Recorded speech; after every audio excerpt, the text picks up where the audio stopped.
walitti deemna rakkinni yoo naa jiraates Waaqayyo moo'icha keenya Kicha males chenera fuden demne ganane Tua ergamanu kuwa la pega kaplega dirtu wala kaplega dirtu wanne kaplega dirtu la fe kaplega dirtu abara wa ayona man arra au kabara dirina ela pomera de Jesus Christos apomera unde man Jesus Christos Amen Zawwetu qasadra Amen Tolga fuda Sewali tiga shujira wa kaya gidugala Carani kesabe kodichi gara kesa jiru samuchi ka plega jirtu kodichi gara kesa rufta carani sesa di kesabe sele guda kesabe tak sele guda sele apa kesa eo makanke esa rufta Bariti kok amantin ke matu amantin ke akrari betaskantu akasturte sejala ta Yesus Yesus akranu kaziwa Haleluya.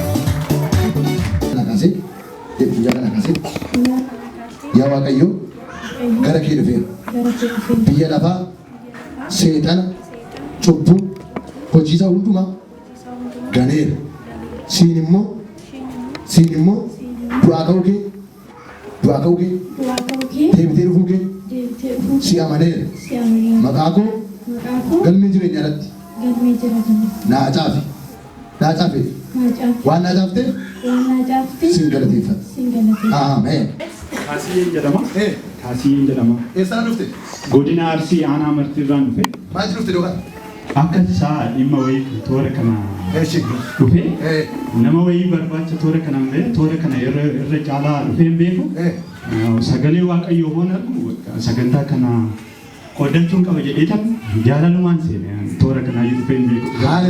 Haleluuyaa. Yeroo keessi ta'e. Ameen. Waan sidibu keessaa jechuudha. Haleluuyaa. Kanaaf hundi si jira Waaqayyo. Ameen. Oomishni xiqqoo tokko si dhufti. Ishee muun caccabsee si dabarfata. Ameen. Haleluuyaa. Yesus Kristos qabee maqaa Yesuus. Ameen. Toloo. Daf. Barmaasaa gadhiis. Baay'ee keessa. Sirriitti waca amma keessaa. Amma akka waan lubbuu gootutti keessaa agar. Kottu jilaan. Kottu biraan dukkan. Ni gara kan. Sirriitti kan. Ni tamuudha. Akka lubbuu gootutti keessaa haa. Dhugaa. Ndoo amma dia.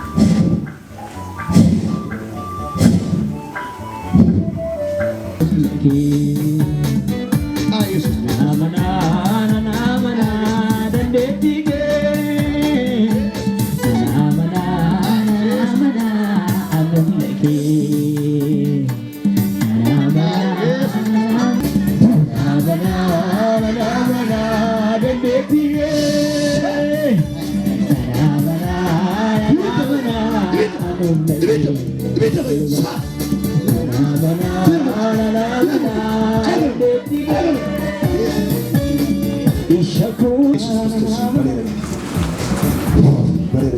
Yesus Kristus.